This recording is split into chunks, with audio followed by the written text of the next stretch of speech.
She got a message saying her husband was cheating, but the truth was way darker. When I married Nathan, I thought I hit the jackpot. Steady job, kind eyes, funny in that quiet, awkward way. We'd been together 6 years and married for 2. Nothing dramatic ever happened between us, until last month. It started small. He began coming home later than usual, saying he had late client calls.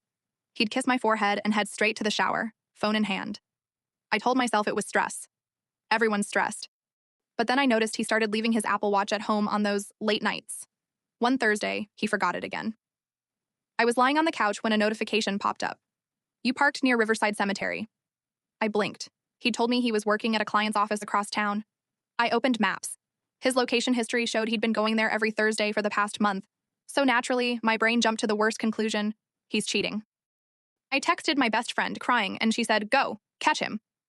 That night, I drove to Riverside Cemetery. It was cold and misty, the kind of weather where sound disappears. I expected to see his car outside some nearby bar, or maybe parked in a hidden corner with another woman, but instead his car was right by the gate. The headlights were off, but the engine was running. He wasn't inside. I called his name. Nothing. My flashlight hit something white near the old oak, a bouquet of lilies and a small candle. The grave read, Amelia Waters, 2002-2019. My stomach dropped. I'd never heard the name before. And then I saw the handwriting on the note tucked under the flowers. It was Nathan's. "I'm sorry I couldn't protect you." That night, he came home like nothing had happened. I didn't confront him right away. I wanted to know who Amelia Waters was.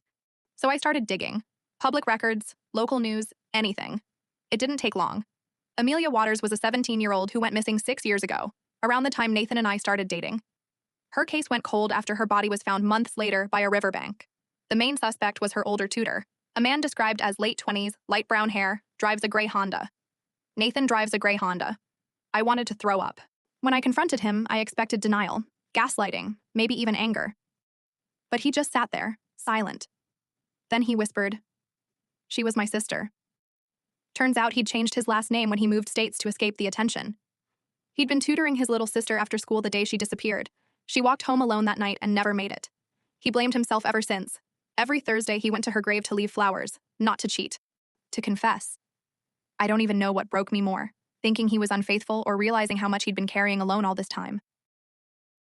We're in therapy now. He's trying to forgive himself, and I'm trying to forgive my own doubt. Sometimes the scariest part of love isn't betrayal. It's discovering the ghosts your partner never told you about.